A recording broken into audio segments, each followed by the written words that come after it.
ইমাম গাজালি দ্রুত চলিয়া যাও, দ্রুত চলিয়া যাও, ওই যে রহমাতপুর এলাকায় চলিয়া যাও, ওই রহমাতপুর এলাকায় যাও। কেন যাইব রহমাতপুর এলাকায়? কয়সি এলাকার মধ্যে আল্লাহর এক পাগল, ওই পাগলের নিকট চলিয়া যাও। ওই পাগলের নিকট কেন যাইব? আল্লাহর ওই বান্দা এত পাগল, ওই পাগলের নিকট চলিয়া যাও। 2 দিন যাবৎ পাগল, দুনিয়ার জমিনের উপরে তার দাফনের ব্যবস্থা নাই, তার কাফনের কোনো ব্যবস্থা নাই। কয় কি সমস্যা? কয় তার ডানেও খ্রিস্টানের বাড়ি, বামেও খ্রিস্টানের বাড়ি, চতুর্দিকে হিন্দুদের বাড়ি, ওই দিকে তার দাফনের কোনো ব্যবস্থা করা হয় নাই। কয় সেখানে গিয়ে কি করব? কয় দ্রুত যাও, তার জন্য জায়গার ব্যবস্থা করো, তার জন্য দাফন কাফনের ব্যবস্থা করো, দাফন কাফনের ব্যবস্থা করো, দ্রুত চলিয়ে যাও। স্বপ্ন যোগের ভিতরে ইমাম গাজালি দেখার পর ইমাম গাজালি হঠাৎ করে ঘুম থেকে দৌড় দিয়ে উঠে যায়। ঘুম থেকে উঠার পর ইমাম গাজালি রহমাতুল্লাহ আলাইহি খাদেমদেরকে জিজ্ঞেস করে, কি ব্যাপার, তোমরা কি আব্দুর রহমান নামে কাউকে চেনো? রহমাতপুর এলাকায় যার বাড়ি, কেউ বলে চিনি, কেউ বলে চিনি না। এক পর্যায়ে জিজ্ঞেস করতে করতে করতে করতে আল্লাহর এক বান্দা বলেন, পাহাড়ের পাদদেশ দিয়া অমুক গ্রামের পরে অমুক গ্রাম, সেখানে যাওয়ার পরেই দেখবেন রহমাতপুর এলাকা, হয়তো সেখানে আল্লাহর বান্দা আব্দুর রহমানের বাড়ি। এক কথা দুই কথা, সেখানে যাওয়ার পরে জিজ্ঞেস করা হইল, কে সেই আব্দুর রহমান? কয় অমুক জায়গায় যান, সেখানে গেলে পাইবেন। বাস্তবেই যাওয়ার পর দেখে একটা সনের ঘর, এই সনের ঘরের ভিতরে একটা লাশ শোয়ানো অবস্থায় আছে।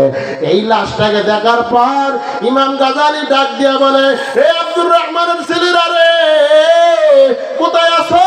দ্রুত আয়। স্বপ্ন জগতের ভিতরে আমাকে দেখানো হইল তোমার বাবার নাকি গোসলের ব্যবস্থা হয় নাই, তোমার বাবার নাকি দাফনের ব্যবস্থা হয় নাই। কি ব্যাপার?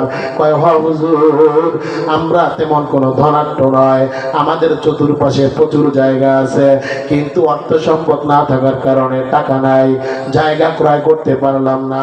আমরা আমাদের বাবাকে দাফন করতে চাই। কয় দাফন করতে চাও, জায়গা পাও না?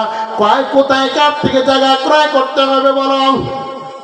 সন্তানেরা ডাক দিয়ে বলে, হুজুর, ওই যে আমাদের বাড়ির পাশে বিভিন্ন ধরনের মোড়লেরা আছে, মাতবরেরা আছে, এই মাতবরদের নিকট থেকে জায়গা ক্রয় করে দাফনের ব্যবস্থা করো। আব্দুর রহমানের সন্তানেরা ডাক দেওয়ার পর ইমাম গাজালি বলেন, হে আব্দুর রহমানের সন্তান, বড়ই পাতা আনিয়া গরম পানি বসায় দাও, গোসলের ব্যবস্থা করিয়া দাও। গোসলের ব্যবস্থা করা হইল, গোসল সম্পূর্ণ করা হইল। এক পর্যায়ে আল্লাহর বান্দা যুবক বাবা, ওনার যুবক সন্তানগুলো যখন গোসল সম্পূর্ণ করাইল, কাপড়ের কাপড়ও পরানো শেষ হইল, আল্লাহর বান্দা যুবক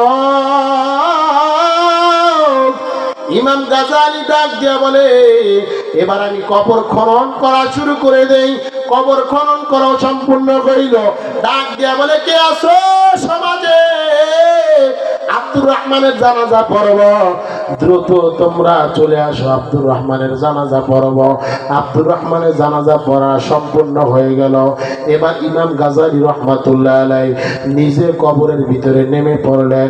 কবরের জগতে নামার পরে বাবা, যখন আব্দুর রহমানকে কবরের জগতে শয়ন করা হইল, শয়ন করার পর যখন ইমাম গাজালি উঠে আসবেন, হঠাৎ করে কবরের ভিতরে দেখেন এমন এক জান্নাতি ঘেরান শুরু হয়ে গেছে। আল্লাহু আকবার।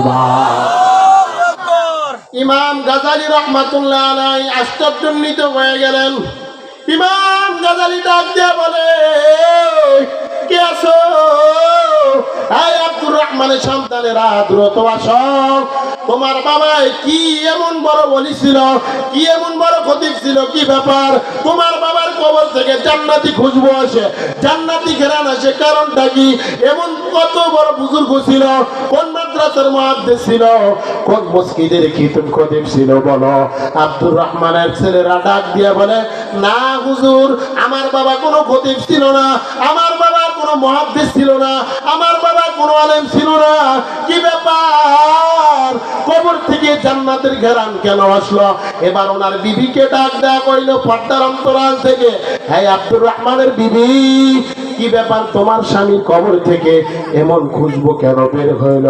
এমন কি আমল করতো বলো, এমন কোন বুজুর্গ আমল করতো বলো? এবার আব্দুর রহমানের বিবি ডাক দিয়ে বলে, আমার স্বামী তেমন কোনো আমল করতো না, তবে আমি দৈনিক দেখতাম আমার স্বামী যখন কাঠুরিয়া হইয়া যখন কাঠ কাটার জন্য যখন জঙ্গলে যাইত, আমার স্বামীকে দেখতাম ফজরের নামাজ জামাতে আদায় করার পর, হুজুর দেখেন আমার ঘরের টাকের ভিতরে একটা কোরআন রাখা আছে, এই কোরআনের কয়েকটা কপি আছে, এই কপি গুলাকে দৈনিক আমার স্বামী যেহেতু আলেম ছিল না, বুজুর্গ ছিল না, মাদ্রাসার কোন তলবুল এলেম ছিল না, আমার স্বামীকে আমি দৈনিক দেখতাম ফজরের নামাজে যাওয়ার পূর্বে, ফজরের নামাজ থেকে আসার পরে এই দুইটা টান পবিত্র কোরআনুল কারীমের আয়াতের উপরে দা আঙ্গুল নাড়াইত আর জবান দ্বারা বলতো, হাদা কালামি রব্বি, হাদা কালামি রব্বি, হাদা কালামি রব্বি, হাদা কালামি রব্বি। দেখেন হুজুর, এই কোরআনের পৃষ্ঠাগুলো কালো হয়ে গেছে। কয় কেন কালো হয়েছে? আমার স্বামী শুধুমাত্র আঙ্গুল বুলাইতো আর জবান দ্বারা বলতো, হাদা কালামি রব্বি, হাদা কালামি রব্বি, আর চোখ দ্বারা দর দর করিয়া পানি পড়তো। ইমাম গাজালি ডাক দিয়া বলে, আব্দুর রহমানের বিবি, আর বলতে হবে না, কেন তোমার স্বামীর কবর থেকে জান্নাতের ঘেরান শুরু হয়ে গেল? কি ব্যাপার বলতে হবে না, তোমার স্বামীর কবর থেকে কেন জান্নাতের মিষ্টি আম্বরের ঘেরান শুরু হয়ে গেল? একমাত্র এটাই কারণ, তোমার স্বামী প্রতিদিন পবিত্র কোরআনুল কারীমের পৃষ্ঠার উপর দ্বারা আঙ্গুল নাড়াইতো আর বলতো, হাদা কালামি রব্বি, এটা আমার মহান রব এমন পছন্দ করেছেন যে আমলের কারণে আমার আল্লাহ তার কবরকে জান্নাতের বাগান বানাইছে। সুবহানাল্লাহ। এই জন্য আমি আমার পর্দার অন্তরালের মা বোনদেরকে বলবো, আমি আমার যুবক বন্ধুদেরকে বলবো, কোরআনের আলেম হতে পারো নাই, ওলামায়ে কেরামগণদেরকে মহব্বত করো। কোরআনের আলেম হতে পারো নাই, কোরআনের মাদ্রাসাকে মহব্বত করো। কোরআনের মুফতি হতে পারো নাই, মাদ্রাসার ছাত্রদেরকে, তালিবুল ইলমদেরকে মহব্বত করো। নিজের সন্তানটাকে মাদ্রাসায় দিয়ে দাও, নিজের সন্তানটাকে দিতে পারলা না, নিজের বড় ভাইয়ের সন্তানটাকে বুঝাইয়া মাদ্রাসার ময়দানে পাঠিয়ে দাও। নিজের সন্তানটাকে দিতে পারলা না, নিজের নাতিটাকে মাদ্রাসায় দিয়ে দাও। নিজের নাতিটাকে মাদ্রাসায় দেওয়ার পর মাঝে মাঝে খবর নাও সন্তানটার কি খবর, পড়াশোনার কি হালত, কি অবস্থা। হতে পারে আমার রব এই আমলটা তোমার কবুল করবেন। এজন্য আমি আমার পর্দানিশী মা বোনদেরকে বলবো, আমি আমার যুবক ভাইদেরকে বলবো, আমি আমার বৃদ্ধ বাবাদেরকে বলবো, সময় থাকতে আখিরাতের সামান জোগাড় করার চেষ্টা করো। মহান রবকে নিজের রব বলে পরিচয় কিভাবে দিতে পারবা কবরের জগতে? সাবধান, দুনিয়ার কোনো ক্ষমতা কবরে চলবে না, দুনিয়ার কোনো বাহাদুরি কবরে চলবে না, দুনিয়ার কোনো মাতুব্বরগিরি কবরে চলবে না। দুনিয়ার জমিনে তুমি কি ছিলা এই পরিচয় কবরের জগতে চলবে না। কবরের জগতে শোয়ানোর পর জিজ্ঞেস করা হবে, মার রব্বুকা, কে ছিল তোমার রব বলো, আমার নবিয়ুকা, কে ছিল তোমার নবী বলো, আমা হাজার রাজুলু আল্লাযী বুইসা ফীকুম। রাসূলের আরবির দিকে ইশারা করে দেখানো হবে, এই রাসূলকে তোমরা চেনো নাকি? আল্লাহর রাসূল সাল্লাল্লাহু আলাইহি ওয়াসাল্লাম বলেন।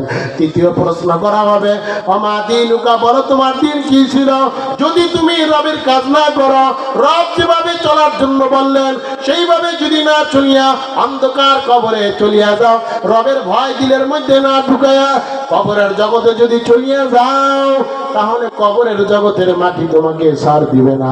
দুনিয়ার মাটিকে ব্যবহার করিয়া এত কিছু বানাইলা, অট্টালিকা বানাইলা, বিল্ডিং বানাইলা, ও মা কি ভাবছো? খাও দাও ফুর্তি করো, দুনিয়াটা মস্ত বড় না। না যুবক, ভাবছো তুমি আজকে মসজিদে যাইবা না, তোমার 30 বছর হওয়ার পরে তুমি মসজিদে যাইবা। বৃদ্ধ বাবা ভাবতেছ তোমার মাথার চুলগুলো পেকে গেল, দাড়িগুলো পাকার পর মসজিদে যাইবা না। এই টেনশন, এই টেনশন শয়তানের পক্ষ থেকে আসে। এই চেতনাগুলোকে গলার মালা বানায় যদি কবরের জগতে চলে যাও, কঠিন আযাবের সম্মুখীন হওয়া লাগবে। এই জন্য আমি আমার পর্দার অন্তরালের মা বোনদেরকে বলবো, আমি আমার যুবক বন্ধুদেরকে বলবো, আমি আমার বৃদ্ধ বাবাদেরকে বলবো, সময় থাকতে কোরআন ধরো, সময় থাকতে রাসূলুল্লাহর আদর্শটাকে ধরার চেষ্টা করো, সময় থাকতে আখিরাতের সামানা জোগাড় করার চেষ্টা করো। দুনিয়ার জগতের শুরু আছে, শেষও আছে বাবাজি, কিন্তু কবরের জগৎ এমন একটা জগৎ বাবা, ওই জগৎটা শুরু হবে, কোনো শেষ হবে না। দুনিয়ার জগতের বাবা তুমি পরীক্ষা দেওয়ার জন্য দুনিয়ার কোনো পরীক্ষার হলে প্রবেশ করলা, ভালো মন্দ যা লেখার তুমি লেখলা, একবার তুমি ফেল করে বসলা, দ্বিতীয়বার তোমাকে পরীক্ষা দেওয়ার সুযোগ দেওয়া হবে, সেখানেও তুমি পাস ফেল যা করো করবা। দুনিয়ার মান ইজ্জত গেলে কি থাকলে কি, কিন্তু বাবা দুনিয়ায় একবার ফেল করলে দ্বিতীয়বার তোমাকে আবারও ওই পরীক্ষা দেওয়ার জন্য সুযোগ দেওয়া হয়। দুনিয়ায় তুমি মার্ডার কেসের আসামি, তোমাকে বিভিন্ন ওকালতির মাধ্যমে, বিভিন্ন নেতা নেত্রীর মাধ্যমে তোমাকে বাবাজি এইভাবে তোমাকে বিভিন্ন ধরনের নেতা নেত্রীর মাধ্যমে হাতে ধরিয়া পায়ে ধরিয়া তোমাকে বাবা এই মার্ডার কেসের আসামি থেকে তোমাকে মুক্ত করা হতে পারে। টাকার গরম দেখায়, ক্ষমতার গরম দেখায়া বিভিন্ন ধরনের বড় ভাই ছোট ভাই নেতার মাধ্যমে তোমাকে পরিবর্তন করা যেতে পারে। তুমি খুনি হওয়ার পরেও খুন থেকে তুমি রক্ষা পেতে পারো। কিন্তু ওই কবরের জগৎ, ওই কবরের জগৎ এতটা ভয়ঙ্কর জগৎ, ওই জগতে নেতা চলবে না, ওই জগতে নেত্রীর কোনো মাসালা চলবে না, ওই জগতে কোনো ধরনের টাকার গরম কিন্তু চলবে না। ওই জগতে একমাত্র চলবে তোমার নেক আমল কি পরিমাণ আছে। নেক আমল থাকার পরেও সেখানে দেখা হবে নেক আমলগুলো শিরক মুক্ত আছে কিনা, নেক আমলগুলো বেদাত মুক্ত আছে কিনা, নাকি মন যেভাবে চাইলো সেভাবে আমল করলা। না না, আল্লাহ পাক ডাক দিয়া বলেন আহসানু আমালা, আমি আল্লাহ দেখতে চাই কার আমল সুন্দর, কার আমল শিরিক মুক্ত হয়, কার আমলগুলো বিদআত মুক্ত হয়, কার আমলগুলো রিয়া মুক্ত হয়, আমি আল্লাহ সেটা দেখতে চাই। আল্লাহ পাক বলেন নাই এত এত আমল করে আসো, না না, অল্প আমলও যদি হয়, সেটা যদি ইখলাসওয়ালা হয়, সেটা যদি তাকওয়াওয়ালা হয়, সে আমলটা যদি রবকে রাজি খুশি করার জন্য হয়, ওই একটু আমলই তোমার হতে পারে আখিরাতের নাজাতের ব্যবস্থা হয়ে যেতে পারে। এই জন্য বাবাজি রবের কাজ করবা না। রব ডাক দিল মসজিদে, তুমি মসজিদে গেলা না, কবরের জগতে বলতে পারবা না আমার রব ছিল আল্লাহ। যদি বলতে হয় তোমার রব ছিল আল্লাহ, ফেরেশতা জিজ্ঞেস করবে আমার রব বোকা। তখন তুমি যদি বলতে চাও আমার রব ছিল আল্লাহ, আজান হওয়ার পরে মসজিদে চলে যাও। দুনিয়ার কার্যক্রম করার জন্য বাধা দেওয়া হয় নাই, দুনিয়ার বিজনেস করতে তোমাকে বাধা দেওয়া হয় নাই, দুনিয়ার চাকরি করার জন্য তোমাকে নিষেধ করা হয় নাই। রবের রুবুবিয়তের জবাব যদি দিতে হয়, তাহলে বাবাজি রব যখন ডাক দিবে মসজিদ মানে তখন মসজিদে চলে যাও। হজ ফরজ হয়েছে, হজটা করে আসো। অনেকে বলে আমি এখনো বৃদ্ধ হই নাই, হজ কেন করব? না, এই কথা চলবে না যুবক। রবের পক্ষ থেকে বলা হয়েছে হজ তোমার উপর ওয়াজিব হয়ে গেল, হজটা তুমি করে আসো, মহান রব তোমাকে সম্পদ দান করলো। এখন তুমি বলবা আমি হজ এখন করব না, আমি বৃদ্ধ হব, দাড়িগুলো পেকে যাবে, তারপরে আমি হজ করব। অনেক বাবাজির ভিতরে এই ভুল ধ্যান ধারণা আছে। অনেকে বুঝাইতে চায় আমার বয়স হবে মাত্র 30, আমার বয়স হবে মাত্র 50, এখন যদি আমি হজ করি তাহলে আমাকে সমাজের লোকের ভিতরে আমি কোনো গুনার কাজ করতে পারবো না, অপরাধ করতে পারবো না। এই জন্য আমি বৃদ্ধকালে যখন আমি অগুজে হয়ে যাব তখন আমি হজ করে আসব, দাড়ি আমি রেখে দেব, মাথার চুলগুলো সুন্দরভাবে কেটে নেব, গায়ের ভিতরে সুন্নতি লেবাস পরে নেব। এই পর্দার অন্তরালের মা ও বৃদ্ধ বাবা, তুমি হজ ফরজ হওয়ার পরে তুমি হজ এখন করবা না, তুমি বৃদ্ধ হওয়ার পরে তুমি হজ করবা। কে তোমাকে গ্যারান্টি দিল? বৃদ্ধ হওয়ার আগ পর্যন্ত হায়াতের দৌলতটা ওই পর্যন্ত তোমার পৌঁছে যাবে, এই গ্যারান্টি তোমাকে কে দিল বাবা? ও যুবক, বিবাহ করার পরে তুমি দাড়িগুলো রাখবা, এই ধ্যান ধারণা তোমাকে কে দিয়ে দিল? এই চেতনা তোমাকে কে দিয়ে দিল? দাড়ি তুমি রাখবা বিবাহের পরে, বিবাহের গাড়ি থেকে তুমি নাইমা তুমি তোমার বিবির বাড়ি পর্যন্ত যাইতে পারবা, এই গ্যারান্টিটা তোমাকে কে দিয়ে দিল? কখন যেন আজরাইল তোমার আমার হাতের ভিতরে হ্যান্ডকাপটা লাগাইয়া দেয়, আর তোমাকে নামাজের জন্য ডাকবে না, আর কখনো আল্লাহ ওনাদের দরবারে ডাকবে না, আর কখনো বলা হবে না তবলিগে যাও, নিজের আমলটাকে সই করো, আর কখনো তোমাকে বলা হবে না মসজিদে যাও, মসজিদে গিয়ে তুমি উলামায়ে কেরামদের নিকট থেকে সূরা কেরাত গুলো শ্রবণ করো, উলামায়ে কেরামদের নিকট থেকে সূরা কেরাত সহি করে আসো। তোমাকে যখন আজরাইলের হ্যান্ডকাপটা হাতে পড়ে যাবে, তোমার সন্তানগুলোকেও বলা হবে না মসজিদে যাও, যাই নামাজ পড়ে আসো। এই জন্য অনেক মা কান্না করে, অনেক বাবা কান্না করে বলে, হুজুর আমার সন্তান কথা শোনে না, আমার প্রাপ্তবয়স্ক মেয়েটা কথা শোনে না, হুজুর কি করা যায়, কি করা যায়? ওই মা বোনদেরকে আমরা প্রেসক্রিপশন দিয়ে যাই, মা কেন তোমার সন্তানটা কথা শোনে না? এই সন্তানটাকে ছোটবেলায় যদি মক্তবে পাঠায় দিতা, যখন তোমার সন্তানটা অবুঝ ছিল তখন যদি নুরানি মাদ্রাসায় দিয়ে দিতা, তখন তাওহীদ এবং রিসালাতের ধ্বনিগুলো তার জবান দ্বারা বের হইত, তখন এই সন্তানটার দিলের ভিতরে অঙ্কন হয়ে যাইত। তোমার আমার মাসুম বাচ্চাগুলার অন্তরটা কেমন জানো? কাদা মাটির মতো, কাদা মাটির মতো। কাদা মাটি দ্বারা তুমি যা চাও তাই বানাইতে পারবা, কাদা মাটি দ্বারা যদি বল চাও বল বানাইতে পারবা, কাদা মাটি দ্বারা যদি তুমি চাও বিভিন্ন ফুল বানাইবা, আসবাব বানাইবা, সেটাও তুমি পারো। ঠিক তেমনি ভাবে মাসুম বাচ্চাগুলার দিল হইল নরম। এই মাসুম বাচ্চাগুলাকে সকালবেলা ঘুমন্ত অবস্থায় ইংলিশ মিডিয়ামে নিয়ে যাও, আর এই সন্তানটাকে বিভিন্ন ভুল মেসেজ দেওয়া হয়, হাট্টিমা টিম টিম, তারা মাঠে পারে ডিম, এমন ধরনের ভুল মেসেজ দেওয়ার কারণে তার অন্তরটা বিগড়ে যায়, রব সম্পর্কে ধারণা পায় না, রবের পরিচয় সে শিখতে পারে না, যার কারণে দেখা যায় এই সন্তানটা প্রাপ্তবয়স্ক হওয়ার পরে রব যখন মসজিদের দিকে ডাক দেয় তখন মসজিদে যায় না, রব যখন মসজিদে ডাক দেয় তখন মসজিদে যায় না, তার ব্যক্তিগত কাজ নিয়ে ব্যস্ততার ভিতরে লিপ্ত থাকে। বাবা ওই যে ছোট্টবেলায় শিখছে আর আটটিমা টিম টিম, তারা মাঠে পারে ডিম, কারণ এটার ভিতরে কোনো রবের পরিচয় ছিল না। অথচ মাদ্রাসার ময়দান, নুরানির ময়দানে পাঠাও, সেখানে পাঠানোর পরে দেখবা আল্লাহ আমার রব, এই রবই আমার সব। এই ধরনের সুন্দর সুন্দর ছন্দ তার দিলের ভিতরে অঙ্কন করে দেওয়া হয়, আজান শিক্ষা দেওয়া হয়, একামত শিক্ষা দেওয়া হয়। আমরা বলি না আপনার সন্তানটা ম্যাজিস্ট্রেট হবে না, আমরা বলি না আপনার সন্তানটা ডাক্তার হবে না, আমরা বলি না আপনার সন্তানটা ইঞ্জিনিয়ার হবে না। আপনার সন্তান ডাক্তার হবে, মুসলমানের সন্তান ইঞ্জিনিয়ার হবে, মুসলমানের সন্তান বড় বড় ব্যারিস্টার হবে, এটা আমাদের জন্য সৌভাগ্যের ব্যাপার।